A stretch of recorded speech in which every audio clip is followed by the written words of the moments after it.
As shown in figure 5.46, 3 blocks connected together lie on a horizontal frictionless table and pulled to the right with a force F is equal to 50 Newton. If M1 is equal to 5 kg, M2 is equal to 10 kg and M3 is equal to 15 kg, find the tension T1 and T2. ये T1 and T2 ये find out करने हैं, ठीक है। तो हम क्या करेंगे, यहाँ पर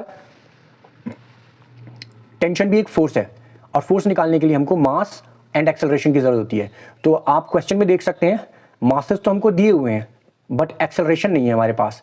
अब एक्सेलरेशन कैसे निकलेगा उसको देखते हैं कि जब ये वाला फोर्स लग रहा है तो ये पूरा का पूरा जो सेटअप है ये ए एक्सेलरेशन से इस डायरेक्शन में मूव कर रहा है, ठीक है। तो हम इसी के बेसिस पर एक्सेलरेशन निकालते हैं। तो देखिए कैसे निकालेंगे, हम क्या लिख सकते हैं, दैट दिस F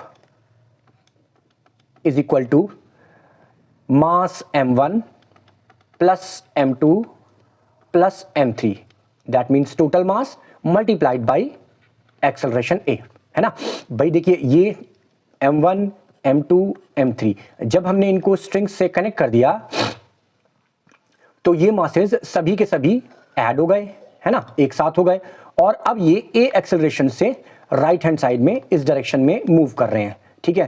क्या एक्सेलरेशन, ए एक्सेलरेशन से। तो अगर हम इन तीनों मासेस को सम करके ए से मल्टीप्लाई कर देंगे तो ये एफ हमारा निकल आएगा, वही हमने यहां पर किया है। तो देखिए यहां पर A is equal to F upon M1 plus M2 plus M3। F कितना है, देखिए एफ उसने हमको दिया हुआ है 50 न्यूटन। तो F is equal to 50 M1 M2 M3 that is 5 plus 10 plus 15,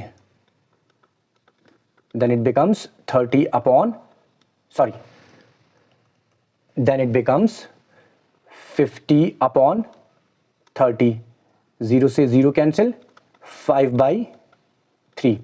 तो हमारे पास एक्सेलरेशन आ गया A is equal to 5/3 metre per second square. अगली चीज हमसे पूछ रहा है T1 एंड T2। तो T1 एंड T2 निकालने के लिए हम यहाँ क्या करते हैं, हम यहाँ पर फ्री बॉडी डायग्राम्स बनाते हैं। तो हम ये पहले हम ये वाला लेते हैं, ये वाला M1 ब्लॉक M1 और ये मूव कर रहा है इस डायरेक्शन में T1, एक्सेलरेशन इस पर लग रहा है A। तो देखिए हमारे पास यहाँ पर T1 किसके बराबर होगा, T1 will be equal to M1 multiplied by A। तो T1 is equal to M1 that is 5, M1 that is 5 into 5/3 acceleration हमने निकाला था, ठीक है।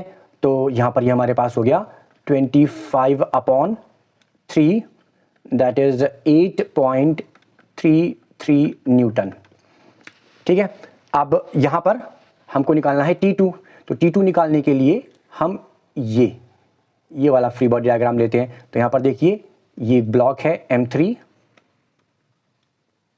और इस पर इधर इस तरफ F लग रहा है और इस तरफ T2 लग रहा है और इसका ओवरऑल एक्सेलरेशन इस डायरेक्शन में हो रहा है।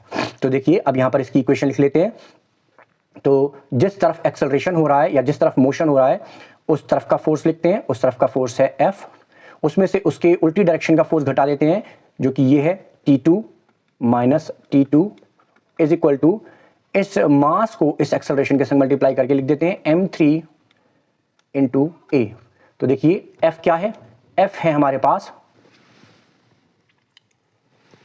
तो देखिए F कितना है, F दिया हुआ है हमें 50 minus T2 is equal to M3 हमें दिया हुआ है 15 इंटू एक्सेलरेशन हमने निकाला था 5/3।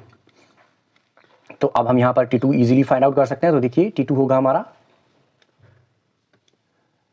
Negative T2 is equal to, यहां पर देखिए हमने इसको 3 5 15 एंड 3 5 15 एंड 5 5 25 और इस 50 की जब साइड चेंज करी तो ये नेगेटिव 50 इधर हो गया, negative T2 is equal to 50 minus 25, that becomes negative 25, minus से माइनस कैंसिल, तो T2 is equal to 25 Newton.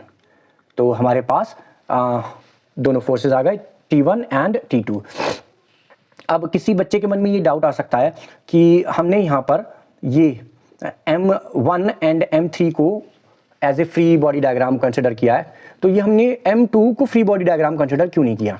इसको भी तो कर सकते हैं, लेकिन इसको करने में प्रॉब्लम क्या होगी कि हमारे पास, अगर आप ध्यान से देखेंगे तो जब हम इसको फ्री बॉडी डायग्राम कंसिडर करते हैं तो आप देखिए T1 एंड T2 दोनों इसके साथ आ जाते हैं, और इनिशियली T1 एंड T2 दोनों ही हमको अननोन थे।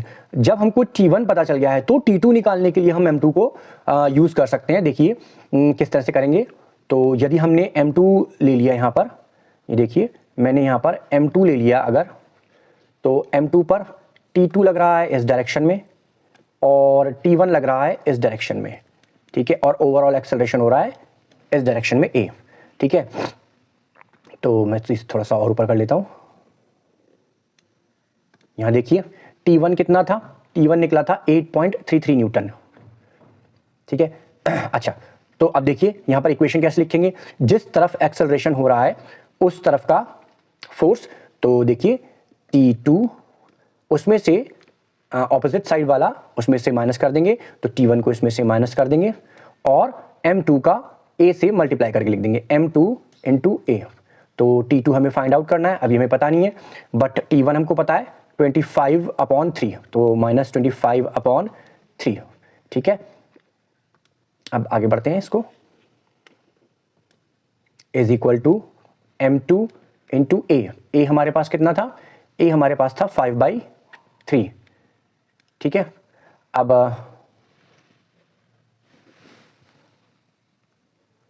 देखिए M2 की वैल्यू पुट करते हैं, तो M2 की वैल्यू कितनी है 10 kg और एक्सेलरेशन कितना था 5/3।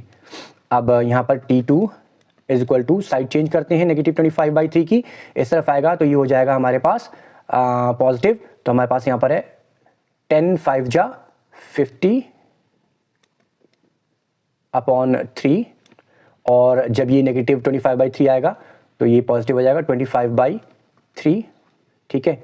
यहाँ एलसीएम लिया 3, 50 plus 25, then it becomes 75/3 and 25 3 जा 75, तो ये हमारा निकल आया 25 न्यूटन। तो देखिए T2 हमारा अगेन 25 न्यूटन निकला है।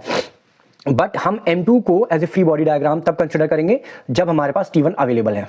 सबसे शुरुआत में यदि हम M2 को कंसिडर करेंगे तो फिर हमें दिक्कत होगी, उसमें थोड़ा और हमको कैलकुलेशन करनी पड़ेगी। तो T1 एंड 2, क्योंकि इसके फ्री बॉडी डायग्राम के अंदर T1 एंड T2 दोनों ही हमारे पास अननोन फोर्सेज हैं, ठीक है। तो यदि आपको ये क्वेश्चन समझ में आया हो तो मेरे चैनल को सब्सक्राइब करें और मेरे वीडियो को लाइक एंड शेयर करें। Thank you for watching.